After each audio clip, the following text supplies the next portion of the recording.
Olá, muito bem-vindos ao painel do Trusting Tech. Obrigada pela apresentação, eu adorei a apresentação da Filomena e toda esta visão que ela deu do Building the Future e da edição de hoje. Só não gostei que ela tivesse tentado roubar a nossa audiência para o palco do Wellbeing. Nós vamos ter que reforçar aqui a nossa dinâmica deste painel. Eu acho que não vai ser difícil, mas fiquem connosco porque vamos falar de confiança na tecnologia. Tenho, não tenho, eu sei, eu não tenho sempre razão, não sou daquelas que têm sempre razão e que raramente se engana, mas às vezes acontece, é o caso. Eu espero que todos tenham a mesma confiança na tecnologia que eu tenho, não uma confiança cega. A confiança cega nunca é boa em nada, a experiência ensina-nos isso. É sempre preciso manter o espírito crítico e eu já acompanho estes temas do lado do jornalismo há muitos anos, olhando sempre para o espírito crítico da informação que nos é dada, mas na verdade nós estamos todos permanentemente sob ataque. E é um pouco sobre isso que nós vamos falar. Somos as empresas, as organizações, as pessoas, os países, os casos recentes dos ataques informáticos à empresa que ainda não conseguiu recuperar totalmente e poderá nunca recuperar os seus arquivos, ou, por exemplo, a Ucrânia, que foi recentemente atacada numa nova forma de ciberguerra e ameaças à soberania de um país. E estes são apenas alguns dos muitos exemplos que todos os dias vamos noticiando no SAPTech e muitos deles nem sequer chegam às notícias, como sabemos. Já foi apresentado este excelente painel que nos vai ajudar a perceber se devemos ter confiança na tecnologia e manter essa confiança e o que é que podemos fazer para a reforçar. E eu vou começar pelo António. O António Gamer Marques, que tem uma posição muito importante nesta transmissão da confiança também na tecnologia, ao dirigir o Gabinete Nacional de Segurança e o CNCS, o Centro Nacional de Cibersegurança, e por isso vou-lhe fazer a pergunta mais difícil, acho que é justo. Como é que podemos garantir esta confiança na tecnologia e temos ferramentas para o fazer? Muito obrigado pela pergunta e obrigado também pelo convite por estar neste magnífico evento. Na tecnologia, nós, em concreto na área da cibersegurança, costumamos dizer que a melhor postura é Zero Trust. Parece paradoxal com o nome deste painel, não é? Mas, na verdade, para termos confiança em algo e na tecnologia, podemos pensar quais devem ser as nossas atitudes para suscitar confiança nos outros. E uma das coisas que temos que fazer é explicar, não nos cansarmos de explicar. E com uma dose de empatia, ou seja, pormos-nos no lugar do outro, porque temos que compreender e levar em consideração que a pessoa a quem estamos a falar, ou com quem estamos a falar, pode não ter conhecimento suficiente sobre o tema que o permita compreender aquilo que nós estamos a fazer. E, portanto, é toda uma questão de transparência, desta empatia e de ensinar. E é por isso que no Centro Nacional de Cibersegurança uma grande parte do nosso investimento, quer monetário, quer em tempo, é precisamente nesse processo de formação, de ensino, de sensibilização e nunca nos podemos cansar de fazer isso.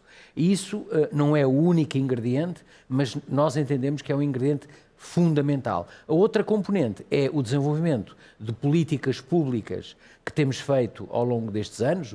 O Centro fez 7 anos no dia 7 de outubro, precisamente para, através da publicação dessas políticas públicas, muitas delas são primeiro sujeitas a escrutínio público antes de serem publicadas, precisamente para darmos previsibilidade ao mercado, para pormos, lá está, para mitigarmos a tal desconfiança ou a tal imprevisibilidade que este mundo nos apresenta. Para já era o que eu diria. Já são dois ingredientes muito, muito importantes. Eu ia passar ao André. O André Batista é fundador e CTO da PentaHack. E podemos dizer que se calhar não está do outro lado oposto ao António Gamer Marques, mas está numa outra posição, numa posição em que olha para a segurança, para a cibersegurança, com um chapéu de hacker. Pode ser um chapéu branco, do white hacking, mas o que eu lhe queria perguntar é se tem a mesma visão em relação à confiança e em relação à confiança na tecnologia. Sim, estamos aqui a refletir sobre se podemos de facto confiar na tecnologia e, tal como Arthur Clarke conjeturou, qualquer tecnologia avançada é indistinguível de magia. Penso que é uma situação que todos conhecem. E realmente é uma magia que invadiu as nossas vidas de uma forma tem vindo a crescer de uma forma. É a força do progresso, no fundo. É uma força que é, de certa forma, imparável. E, de facto, nós estamos a depender cada vez mais da tecnologia para um conjunto de processos. Existem cada vez mais setores a depender destas soluções tecnológicas e, para tal, nós precisamos de confiar e nos sentir seguros no digital, tal como nos sentimos na dimensão física, na nossa realidade. E esta dimensão digital poderá até vir a evoluir para algo que ainda não ganhou forma, um metaverso. E precisamos nos sentir seguros se vai haver de facto uma transição para esta nova forma de interagir, de trabalhar ou até de colocar um kit VR e ir à discoteca beber uns copos com os amigos, digamos assim. Nós temos de nos sentir seguros e, para tal, precisamos sim de segurança defensiva, mas também precisamos da segurança ofensiva. E, de facto, olhar para o digital como o físico, como a segurança física, é uma excelente abordagem. Imaginem que têm um banco e querem garantir que o banco não pode ser assaltado. É indispensável ter mecanismos de vigilância, detecção de intrusões, etc., para conseguirmos perceber se existe ali alguma anomalia ou alguma penetração nos cofres do banco. Mas o digital, sendo um vetor muito mais com acesso muito mais fácil, digamos assim, do que o físico, nós precisamos de ter aqui uma outra abordagem, ou seja, colocar os melhores ladrões do mundo a simular um assalto ao banco é complementar e indispensável a estas soluções de defesa e, aliás, Portugal e a Europa têm investido muito na defesa, digamos assim, mas se olharmos para o digital como um eventual novo ramo das Forças Armadas, como já aconteceu, por exemplo, em Inglaterra, no Reino Unido, com a National Cyber Force em abril de 2020, o poder ofensivo está a ganhar relevância. Imaginem que o nosso exército só tinha escudos e sistemas de detecção de mísseis e não tinha mísseis, nem tinha armas, nem nada. Não faria sentido. E no digital o paradigma será parecido. Eu gostei, André, que referisse o fator físico e o fator virtual, porque, na verdade, quando disse queremos sentir-nos tão seguros no digital como nos sentimos no físico, nem sempre essa segurança é tão evidente, não é? Ou seja, há diferentes níveis de segurança, diferentes áreas onde as pessoas se sentem mais seguras ou menos seguras, e o mesmo acontece no digital.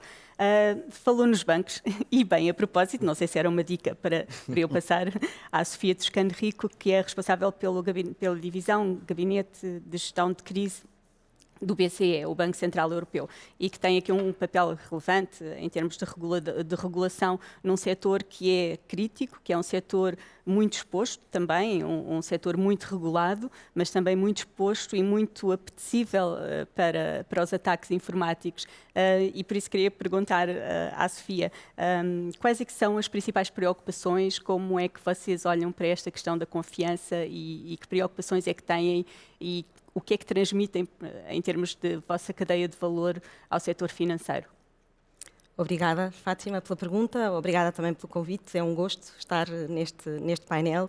E, de facto, o André fez esta comparação do mundo físico e do mundo virtual e digital que me parece uma comparação muito sábia e que, de facto, também é como tentamos abordar. E a tónica na atitude defensiva ou reativa é algo que nós temos muito presente no BCE, enquanto autoridade, enquanto instituição, na própria defesa da informação que temos in-house e que é bastante crítica, como também disse, mas também em relação às instituições que, enquanto supervisor de instituições financeiras, de bancos, dos bancos mais significativos a nível europeu, temos em termos de exigência da importância que têm que dar a este tema.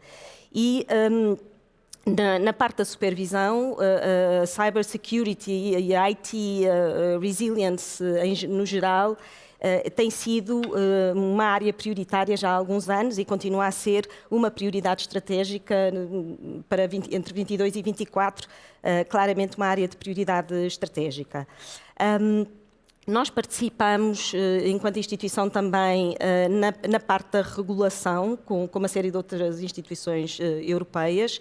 E eu gostava de dar aqui a nota de três ou quatro coisas. A primeira é que o mundo digital ganha imenso espaço, o André referiu isso, no setor financeiro, o impacto da pandemia no desenvolvimento dessa prestação de serviços online foi enorme. Portanto, houve um crescimento exponencial, o crescimento já se vinha a verificar mesmo antes disso, de utilizadores de serviços bancários online, que durante a pandemia cresceu de uma forma exponencial.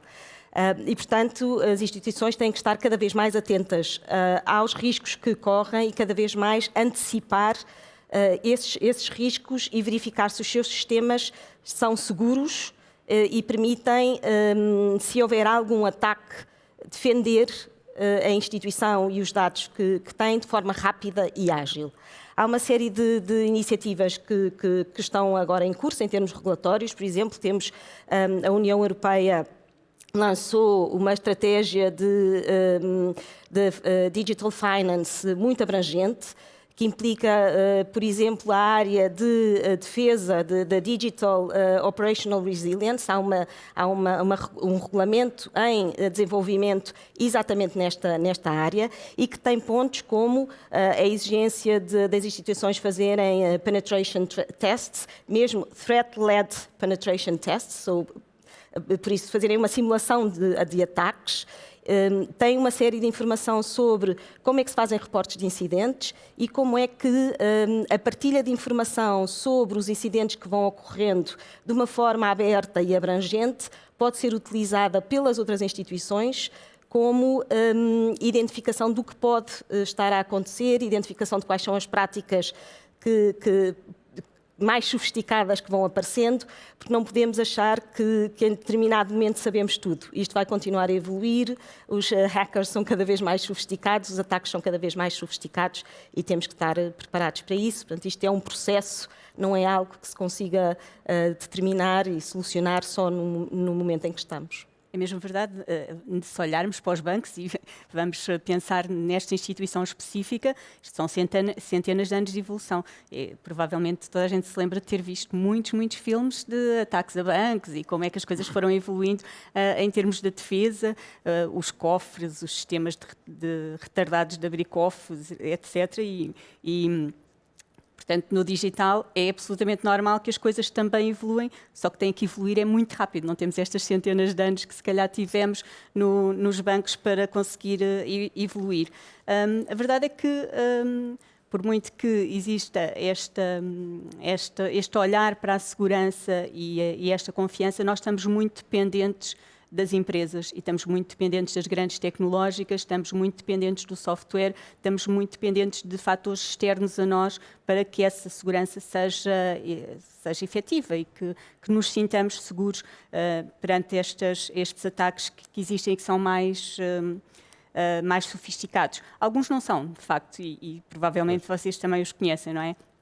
Ou seja, há ataques que são realmente básicos e que estão muito massificados, mas que encontram vulnerabilidades que estão disponíveis e que podem ser abordadas de forma massiva e muitas vezes esse acaba por ser também um dos problemas. Os efeitos depois são muito grandes. E os efeitos são muito grandes e há setores que são setores críticos. António, esta necessidade de partilhar experiências de todos num determinado setor ou mesmo extra-setor poderem abordar aquilo que foram as aprendizagens, aquilo que são os ataques que estão a sofrer, é também uma preocupação do Centro Nacional de Cibersegurança. Sim, Fátima.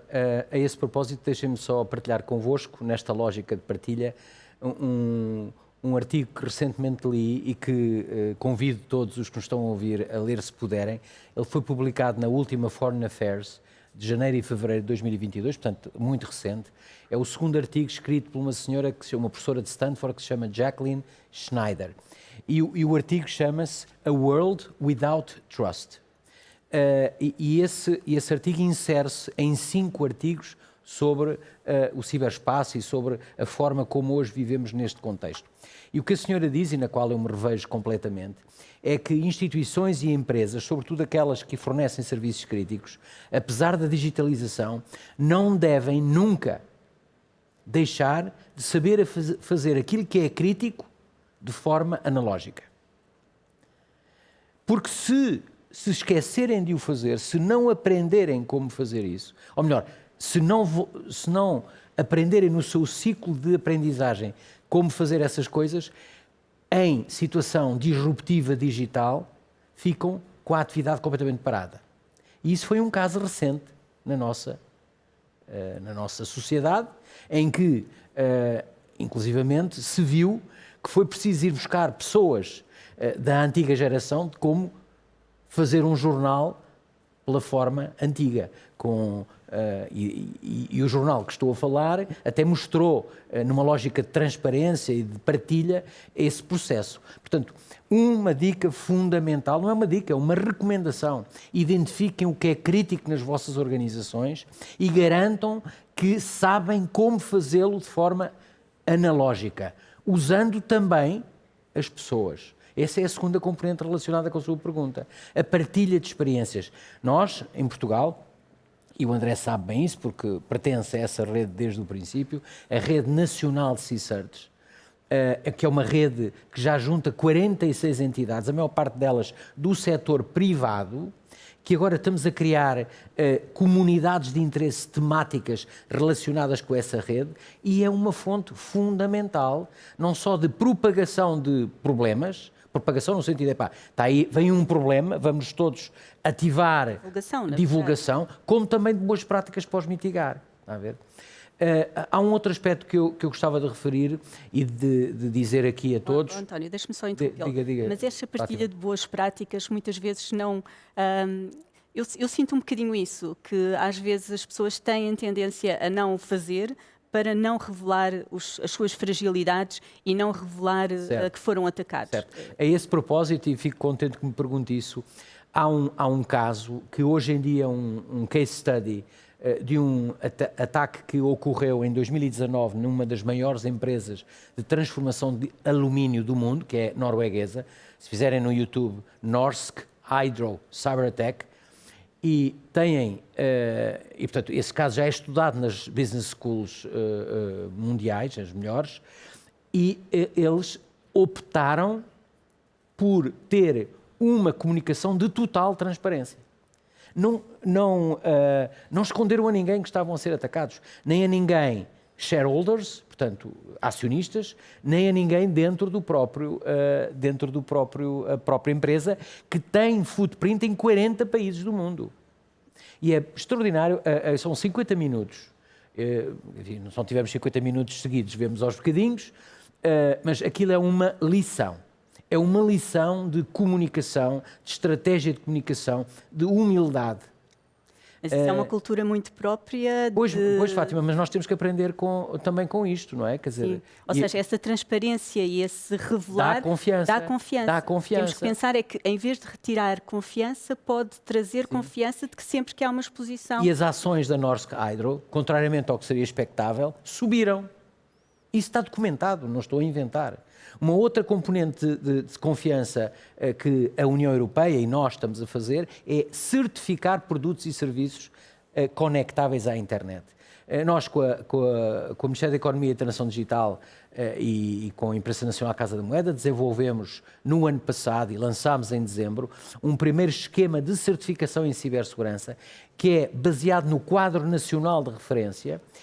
Tem 3 níveis, alinhados com os 3 níveis que virão a ser promulgados pela União Europeia, e já existem empresas, à data 5 empresas, que eu saiba, com uma certificação 3 com bronze e 2 com prata. E estamos a falar de empresas de vários setores da economia. Uma delas é da área dos mídias. A Sport TV foi certificada com o label prata neste esquema de certificação que foi desenvolvido com o IPAC e com o IPQ. E, portanto, um cliente vai a uma loja comprar um serviço ou comprar um dispositivo conectável à internet, vai passar a saber quão resistente ele é e, portanto, isso para mim dá-me confiança. Porque vou preferir, mesmo que pague mais 5 euros ou o que for, preferir aquele equipamento do que outro que não me diz nada. Sim, se voltarmos, eu não quero trazer aqui os bancos só para esta sessão, mas se voltarmos aos bancos, nós se calhar confiávamos mais no banco que tinha mais seguranças à porta, ou mais barras, ou os cofres mais sofisticados, e agora vamos ter um outro nível de exibição de segurança, na verdade. Imagina o que é o site de um banco com quem nós trabalhamos, ter no seu site, digamos, uma formalização explícita do seu nível de resiliência digital. Exatamente. Quer dizer, isso, não é? Porque nós sabemos, e a norma até é pública, o que é que foi avaliado e por quem. É por auditores certificados. Claro, não é por qualquer pessoa, não é? E, portanto, isto também é promotor da confiança. Eu estava aqui a tentar verificar e sim, já foi lançada um survey, uma pergunta em relação a esta sessão sobre, e que peço a todos que estejam online se podem responder, que se na sua organização a cibersegurança é um tema que está presente e se há informação sobre o que fazer para se proteger. Acho que era interessante podermos ver o nível de confiança também de quem nos está a ouvir e convido-vos a todos a responder e vamos depois olhar para estas respostas. Obrigada pela sua visão e pela sua resposta. O tema dos selos acho que é muito relevante, apesar de ser ainda uma iniciativa recente. Espero que cresça e acho que é não só em relação à cibersegurança, mas também a outras áreas da maturidade digital, acho que vai trazer a todo o sistema um nível de percepção para as pessoas sobre o que vão encontrar quando usam determinados serviços das empresas. André, passava para si porque falou bastante do digital e daquilo que são as formas de proteção. A dúvida também vem sempre o nível de preparação e de maturidade das empresas, porque temos diferentes dimensões de empresas, não é? Um banco, uma grande utility não tem as mesmas ferramentas ou não tem o mesmo budget, nem que seja isso, de uma pequena empresa, e já não falo das micro. Como é que as empresas, assim, há alguma regra de ouro para as empresas todas conseguirem ter um nível mais de resiliência mais elevado? Sim, há um conjunto de normas que devem ser implementadas e que o Sr. Contra-Almirante e a Sofia estão mais por dentro desse tema até do que eu. É assim, fazer penetration tests é realmente fundamental, tal como eu já referi, recorrer à segurança ofensiva, mas também apostar em segurança defensiva. Posso adiantar, na sequência do que o Sr. Contra-Almirante falou, em relação aos bancos, eu, enquanto hacker, já fui contratado para fazer hacking de bancos internacionais gigantes.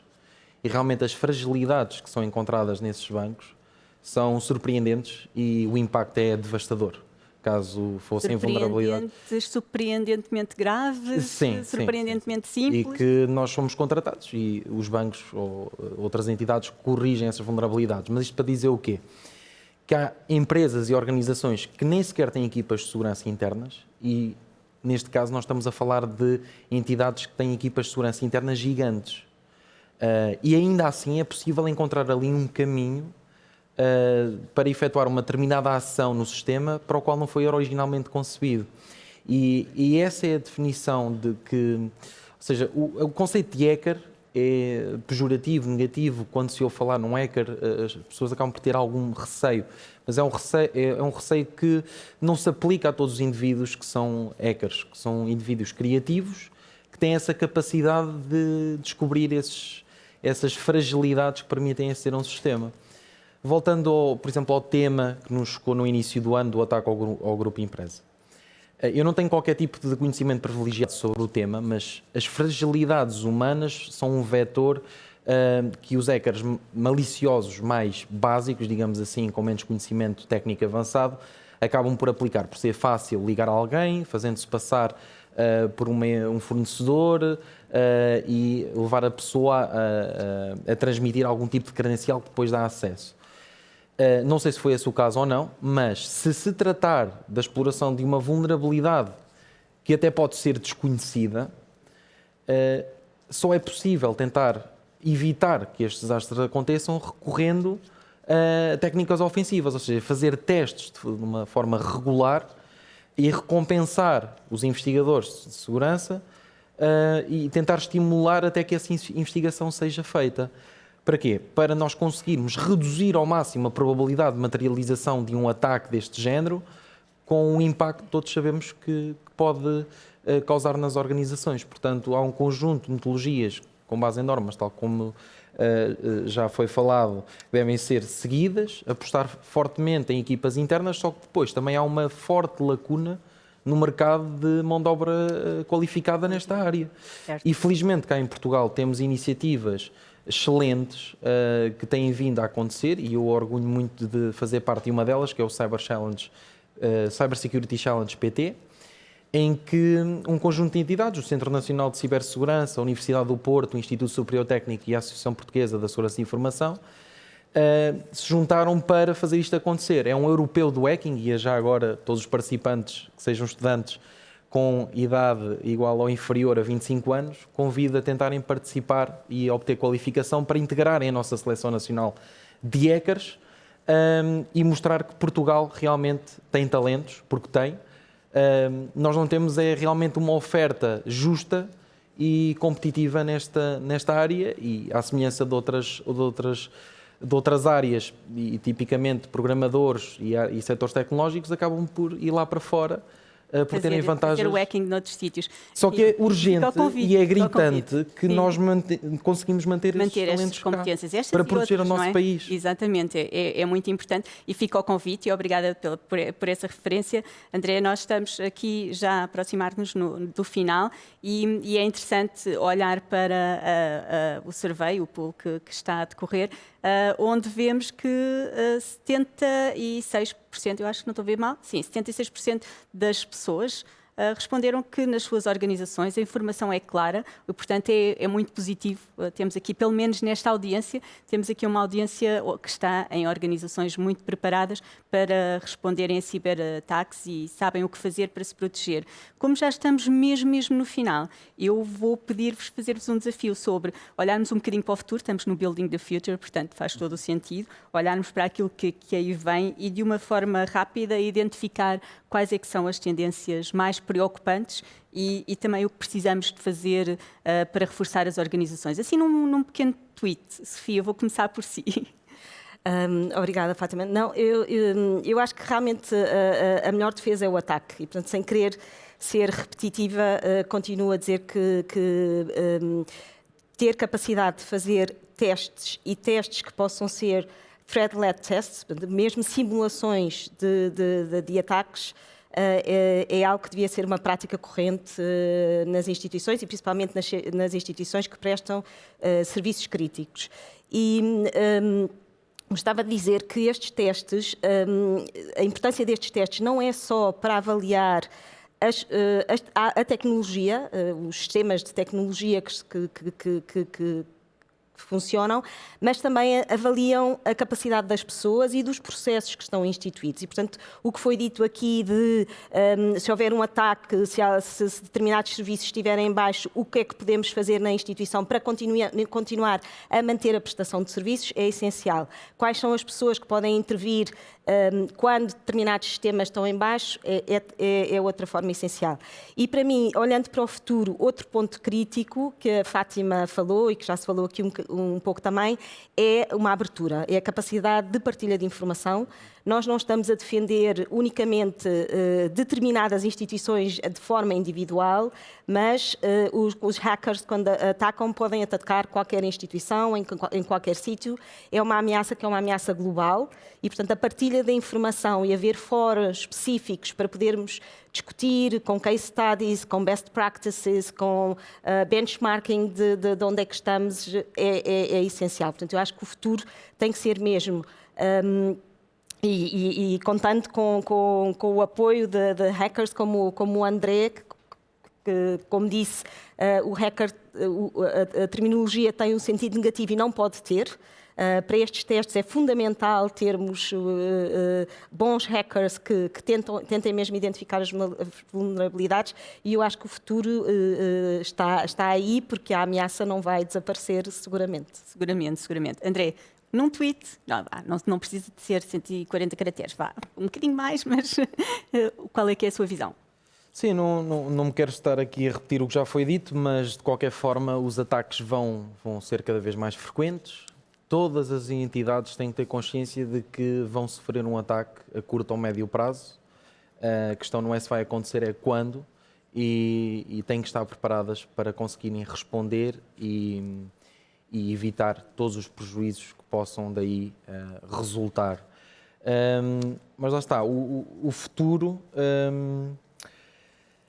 acaba por ser um bocadinho incerto por causa do facto de nós não conseguirmos até compreender os efeitos sociais e mentais da tecnologia.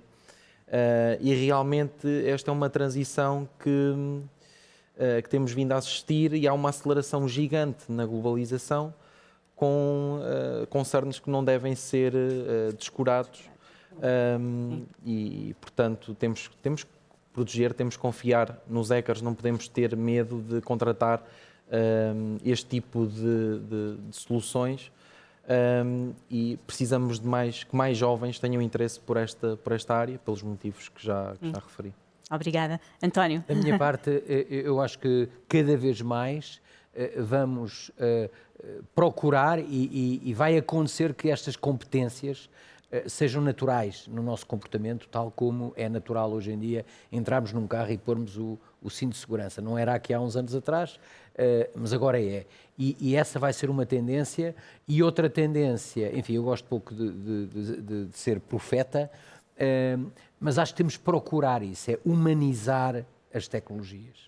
É compensar a excessiva digitalização, e está ligado com aquilo que o André disse, e está ligado com aquilo que o Sr. Presidente da República disse na abertura do evento e que o Presidente da Câmara de Lisboa, Engenheiro Carlos Moedas, também disse. É preciso compensar esta excessiva digitalização da nossa sociedade com interações humanas, com olhos nos olhos, com leituras de comportamentos, porque só assim é que nós vamos ter uma vida equilibrada e tendencialmente mais confiável e também mais feliz. Gosto muito. Acho que pode ser um encerramento. Não preciso dizer mais nada. Eu acho que vocês resumiram tudo. De facto, a humanização, a transparência, a maior confiança, a partilha de informação é relevante. A formação também. E se todos que estão aí em casa, se os vossos filhos aparecerem amanhã a dizer que querem ser hackers, não tenham receio. Acho que pode ser uma boa carreira de futuro. E, como já vimos, temos aqui exemplos de que vai ser também muito necessário e cada vez mais necessário. Obrigada a todos que nos ouviram. Espero que tenhamos conseguido roubar a audiência ao palco Wellbeing. Nós não fizemos, não dançámos aqui a valsa, não fizemos sapateado, não fizemos push-ups, mas acho que foi uma conversa muito interessante que se deve naturalmente aos interlocutores neste painel. Muito obrigada. E obrigada a todos. Obrigado. Obrigada.